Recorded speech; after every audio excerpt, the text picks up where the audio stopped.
కేవలం కేవలం విశ్వాసం ఉంచమ్మా. అమ్మా కేవలం నమ్ముకోమ్మా. అయ్యా నమ్ముకోయ్యా. పైసా ఖర్చు వద్దయ్యా, దమ్మిడి చాకిరి వద్దయ్యా, పైసా ఖర్చు వద్దయ్యా, ఒంటికి చాకిరి లేదయ్యా, నమ్ముకో అయ్యా. యేసు నా ప్రభువుని ఒప్పుకోయ్యా.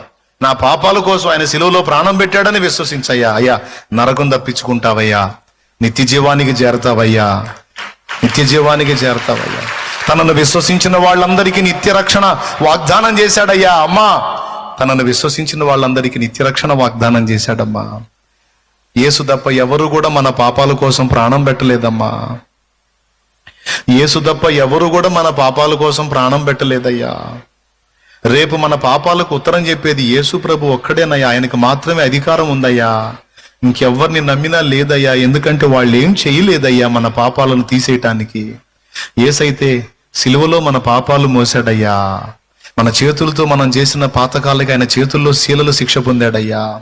మన కాళ్ళతో నడిచిన చెడు నడతకు, మన తలలో ఆలోచించిన తప్పుడు ఆలోచనలకు ఆయన శిరస్సు ముళ్ళ చేత కూర్చోబడిన ఆయన పాదాలు శీలలు పొందాడయ్యా.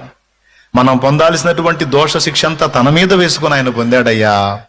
రేపు ఆయన చెబితే మనం చెల్లుబాటు అవుతామయ్యా, లేకపోతే తేడా పడతామయ్యా.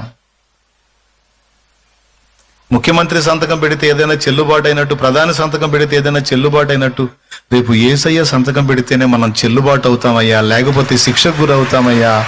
అయ్యా నమ్ముకోండి అయ్యా, తెలుసుకోండి అయ్యా. యేసయ్య మన పాపాల కోసం ప్రాణం పెట్టాడయ్యా. నిజమైన దేవుడయ్యా, ప్రేమగల దేవుడయ్యా, పరిశుద్ధ దేవుడయ్యా, దేవుడు అనడానికి యోగ్యుడయ్యా, ఏ పాపం లేనివాడయ్యా, నీతిమంతుడయ్యా. పాపుల్ని నీతిమంతులుగా చేయటానికి వచ్చినోడయ్యా. జీవితాలను, బ్రతుకులను మార్చడానికి వచ్చినోడయ్యా. యేసు ప్రభు జీవితాన్ని మారుస్తాడయ్యా. శాపాన్ని తొలగిస్తాడయ్యా. పాపం నుండి విడిపిస్తాడయ్యా. పాపం నుండి రక్షించే రక్షకుడయ్యా. నమ్ముకోండయ్యా. అయ్యా నమ్ముకోండయ్యా. అమ్మా నమ్ముకోండమ్మా. ఇది ఒక దేవుని బిడ్డ గుండె ఘోష. ఒక దేవుని బిడ్డ గుండె కొట్టుకునే ఘోష ఇది. ఒక దేవుని బిడ్డ కన్నీళ్ళు ఇవి.